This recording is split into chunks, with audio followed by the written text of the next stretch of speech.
이 이야기는 병원에서 절대 꺼내지 않는 이야기입니다. 왜냐하면 그들은 이것으로 막대한 돈을 벌어왔기 때문입니다.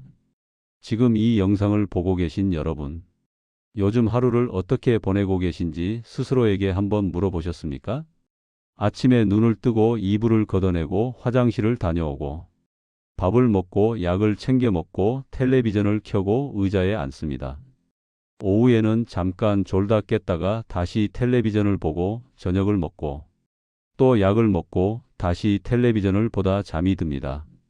어제도 그랬고 오늘도 그랬고 내일도 그럴 것 같다는 생각.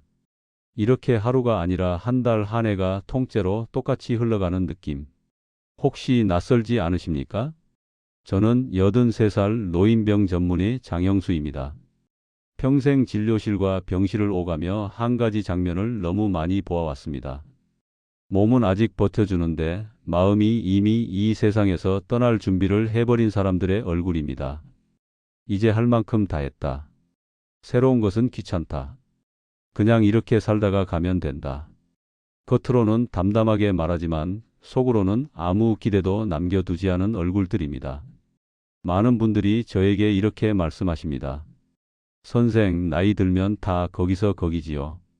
아침에 눈만 떠도 감사한 거지 뭘 더 바라겠습니까? 새로운 거 배워서 어디다 쓰겠습니까? 그냥 텔레비전이나 보다가 조용히 가면 되지요. 말은 그럴듯합니다. 겸손한 말처럼 들립니다. 하지만 저는 알고 있습니다. 그 말 뒤에 숨어 있는 것이 감사가 아니라 체념이라는 것을요. 사람은 새로운 것에 도전하지 않는 순간부터 늙기 시작합니다. 그런데 노년의 늙음은 서서히가 아니라 어느 날 갑자기 훅 하고 떨어질 때가 많습니다.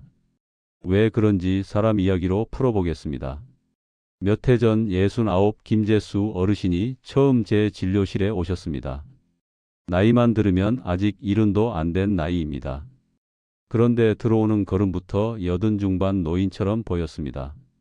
어깨는 축 늘어져 있고 허리는 과하게 구부정하고 눈빛은 흐리고 발걸음은 쟁걸음이 아니라 질질 끌리는 걸음이었습니다. 혈압, 당뇨 검사 결과는 그럭저럭 나쁘지 않았습니다. 폐와 심장도 나이에 비하면 버티고 있는 편이었습니다. 삶의 숫자는 괜찮았습니다. 하지만 사람의 얼굴은 숫자와 전혀 달랐습니다. 이미 사는 맛을 다 잃어버린 사람의 얼굴이었습니다. 제가 물었습니다. 어르신, 요즘 어떻게 지내십니까? 김 어르신이 심드렁하게 답했습니다. 뭐 별수 있습니까? 예전에는 회사 다니느라 바빴는데 이제는 나올 데가 없으니 집에서 텔레비전이나 보지요. 아침에 눈 뜨고 밥 먹고 약 먹고 그러다 보면 하루가 가는 겁니다. 제가 다시 물었습니다. 하루 중에 어르신이 스스로 하고 싶어서 하는 일이 한 가지라도 있으십니까? 내가 해서 기분이 조금이라도 나아지는 일 말입니다. 어르신이 잠깐 침묵하다가 이렇게 말했습니다. 글쎄요, 딱히 없습니다. 이제는 해보려고 해도 귀찮습니다. 몸이 따라주질 않습니다. 그 말에서 저는 한숨이 나왔습니다. 이 어르신의 몸을 망가뜨리는 것은 병이 아니라 기다림이구나. 죽을 날만 막연히 기다리고 새로움은 일부러 피하는 그 기다림 말입니다. 몇 달 뒤 김 어르신은 자꾸 어지럽다고 다시 오셨습니다. 머리가 멍하고 다리에 힘이 빠지고 밥맛도 없고 잠도 잘 안 온다고 했습니다. 검사를 다시 했지만 큰 변화는 없었습니다. 뇌사진도 예전과 비슷했습니다. 그런데 생활은 완전히 달라져 있었습니다. 선생, 사실은요. 요즘은 일주일에 사흘은 하루 종일 말 한마디 안 하고 삽니다. 누구랑 통화도 안 하고 밖에도 안 나가고 그냥 텔레비전만 켜놓고 누워 있습니다. 그러다 갑자기 내가 여기 왜 누워 있나 싶어지면 가슴이 답답해져서 숨이 막힐 것 같습니다. 몸이 아픈 것이 아니라 삶이 멈춰버린 상태였습니다. 사람은 움직이지 않으면 근육이 빠지고 혈관이 굳습니다. 그건 누구나 압니다. 그런데 잘 말하지 않는 사실이 하나 더 있습니다. 마음도 움직이지 않으면 금방 늙습니다. 새로운 것을 시도해 보지 않고 새로운 얼굴을 만나지 않고 새로운 길을 걸어보지 않으면 마음은 점점 움츠러들고 결국 몸까지 끌어내립니다. 김 어르신 이야기를 조금 더 듣다가 저는 조심스럽게 물었습니다. 어르신 혹시 예전에는 좋아하시던 일이 없으셨습니까? 몸은 조금 불편해도 마음이 살짝 들떠서 시간 가는 줄 몰랐던 일 말입니다. 어르신이 한참을 생각하다가 말했습니다. 예전에요, 서예를 좀 했습니다. 회사 다닐 때 점심시간에 모여 글씨 쓰던 모임이 있었습니다. 그때는 붓만 잡으면 마음이 좀 가라앉고 좋았습니다. 그런데 퇴직하고 나서는 모임도 깨지고 서예도 다 그만뒀습니다. 남자 늙은이가 붙들고 앉아 있으면 괜히 이상하다는 생각이 들어서요. 저는 속으로 생각했습니다. 여기가 바로 첫 갈림길이었구나. 그래서 이렇게 제안했습니다. 어르신 몸이 갑자기 청년처럼 튀어오르진 않습니다. 하지만 마음이 완전히 죽은 것도 아닙니다. 서예를 하시던 그때를 한 번만 다시 떠올려 보십시오. 그때 어르신이 느꼈던 고요함을 지금 여기서 아주 조금만 되살릴 수 있다면요. 어르신이 쓴 웃음을 지었습니다. 이 나이에 다시 붓을 잡으라는 말씀이십니까? 저는 조용히 말했습니다. 예, 어르신. 죽을 날만 기다리면서 텔레비전 앞에 앉아 있는 것보다는 훨씬 덜 창피한 일입니다. 김 어르신은 대답을 하지 않고 돌아갔습니다. 솔직히 저는 반쯤은 잊어버리고 있었습니다. 그런데 석 달쯤 지났을 때 진료실 문이 열리고 김 어르신이 다시 들어오셨습니다. 이번에는 걸음이 조금 달랐습니다.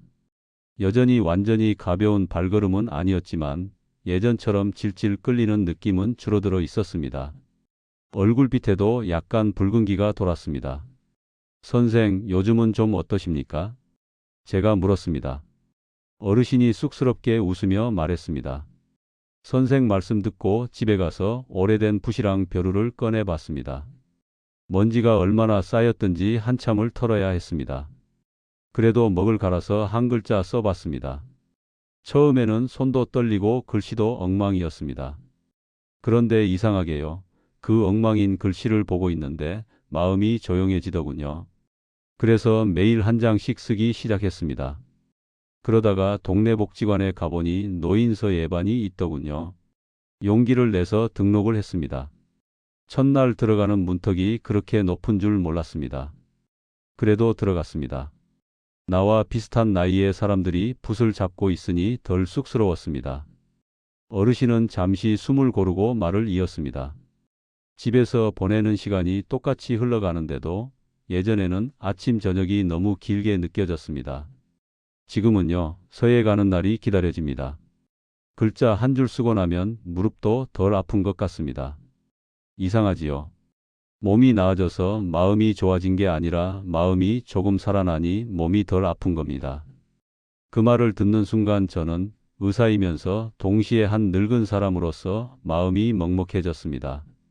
사람은 새로운 것에 도전하지 않으면 죽지 않아도 이미 반쯤 죽은 것처럼 살게 됩니다. 그러나 새로운 것이 꼭 대단한 것일 필요는 없습니다.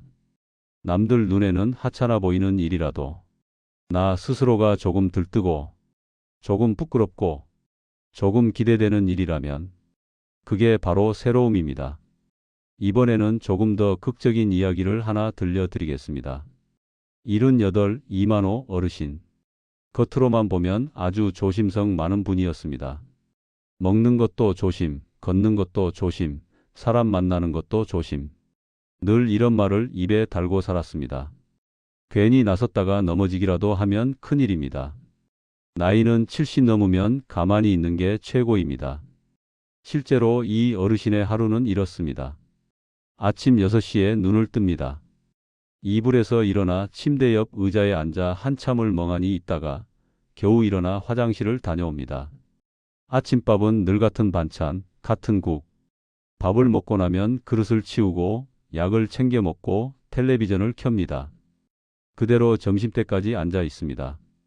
점심은 아침밥에서 반찬만 조금 바뀐 비슷한 식단. 그래도 또 먹습니다. 다시 텔레비전 앞으로 돌아옵니다. 전화가 와도 잘 받지 않습니다.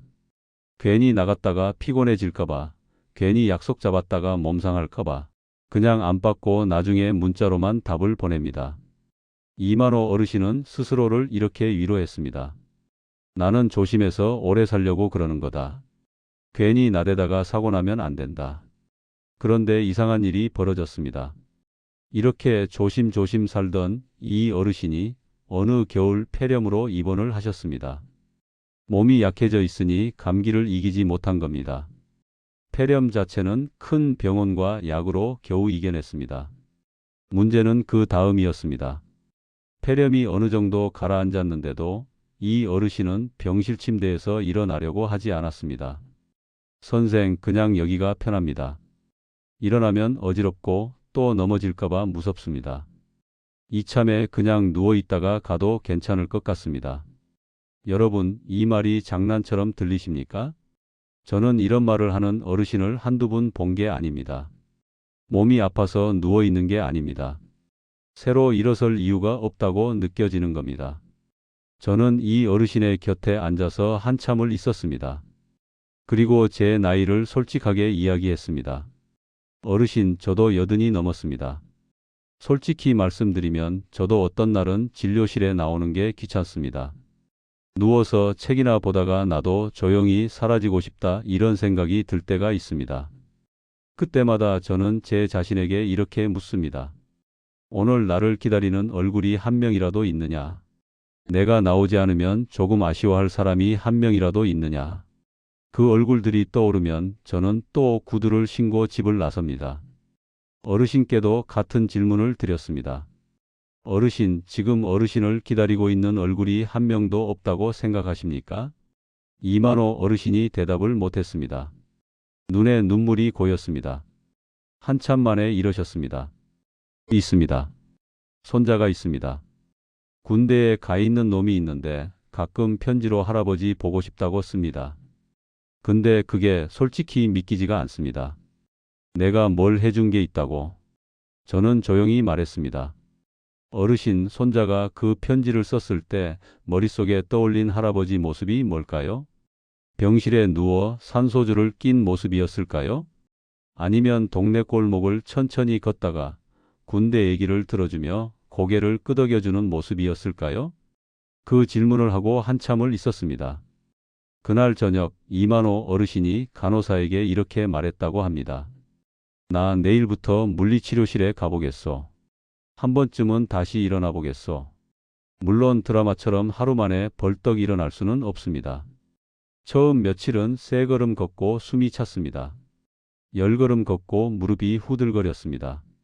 그래도 이 어르신은 입으로 계속 같은 말을 반복했습니다. 나는 손자와 다시 걷고 싶다. 나는 손자를 병실 침대가 아닌 골목길에서 만나고 싶다. 그렇게 몇 주가 지나고 나서 어르신은 퇴원을 하셨습니다. 완벽하게 젊은 사람처럼 걷지는 못합니다. 그래도 더 이상 죽을 날만 기다리며 누워있는 사람은 아니었습니다. 저는 이때 분명히 보았습니다. 몸을 망치는 것은 병이 아니라 몸에게 아무 역할도 주지 않는 태도라는 것을, 숨쉬는 일 말고는 더 할 일이 없다고 스스로를 다루는 태도, 그것이 사람을 가장 빨리 늙게 만듭니다. 이제 오늘 이야기를 정리해 보겠습니다. 나이가 들면 누구나 익숙한 것을 찾습니다. 익숙한 길, 익숙한 의자, 익숙한 반찬, 익숙한 채널. 그 익숙함이 어느 정도는 우리를 지켜줍니다. 그러나 익숙함이 전부가 되는 순간부터 인생은 내리막길이 아니라 수평선처럼 아무 일도 없이 멈춰 있다가 어느 날 갑자기 뚝 끊어집니다. 새로운 것에 도전하지 않는 노년은 몸과 마음을 동시에 빠르게 늙게 만듭니다. 근육은 쓰지 않으면 빠집니다. 뇌도 쓰지 않으면 줄어듭니다. 마음도 쓰지 않으면 말라붙습니다. 내일 저녁부터 작은 습관 하나만 바꿔보세요. 그 변화가 여러분의 노후 건강을 완전히 달라지게 할 수 있습니다. 매일 갔던 길 대신 골목 하나만 바꾸어 걸어보는 습관. 평생 가보지 않았던 동네 건물 안에 한번 들어가 보는 습관. 평생 한 번도 해보지 않았던 사소한 것을 하나만 시작해 보는 습관. 하루에 한 줄 일기를 써보는 것. 이름 모를 꽃을 연필로 한번 그려보는 것. 노래 한 가락을 크게 불러보는 것. 숟가락을 들기 전에 오늘 있었던 일을 스스로에게 소리내어 들려주는 것. 중요한 것은 잘하는 것이 아니라 새로 해보는 것입니다. 죽을 날만 계산하며 누워있는 시간이 길어질수록 잠깐이라도 살아보고 싶다는 마음은 더 빨리 사라집니다. 반대로 오늘 하루만큼은 내가 살아있다는 느낌을 하나라도 만들겠다고 마음먹는 순간 그 사람의 눈빛은 달라집니다. 저는 83살 노인병 전문의 장영수입니다. 진료실과 병실에서 이미 마음이 먼저 죽어버린 사람과 끝까지 작은 새로움을 붙잡고 사는 사람을 함께 보아왔습니다. 어느 쪽이 더 오래 산다, 짧게 산다. 이것보다 더 분명한 차이는 따로 있습니다. 마지막까지 자기 눈으로 세상을 보고 싶어 하느냐, 아니면 그냥 커튼을 내리고 누워있기만 하느냐. 이 영상을 보고 계신 여러분만큼은 남은 세월을 죽을 날을 세며 버티는 시간으로만 채우지 않으셨으면 합니다. 아직도 조금은 창피하고, 조금은 두렵고, 조금은 설레는 자리가 어딘가 남아 있다면 그곳이 바로 여러분이 가야 할 곳입니다. 이 이야기가 도움이 되신다면 구독과 좋아요로 함께 해주세요. 여러분의 건강한 노후를 응원합니다. 그리고 지금 이 영상을 어디서 보고 계신가요? 병실인가요? 안방인가요? 댓글에 남겨주시면 제가 직접 댓글로 친절히 도와드리겠습니다.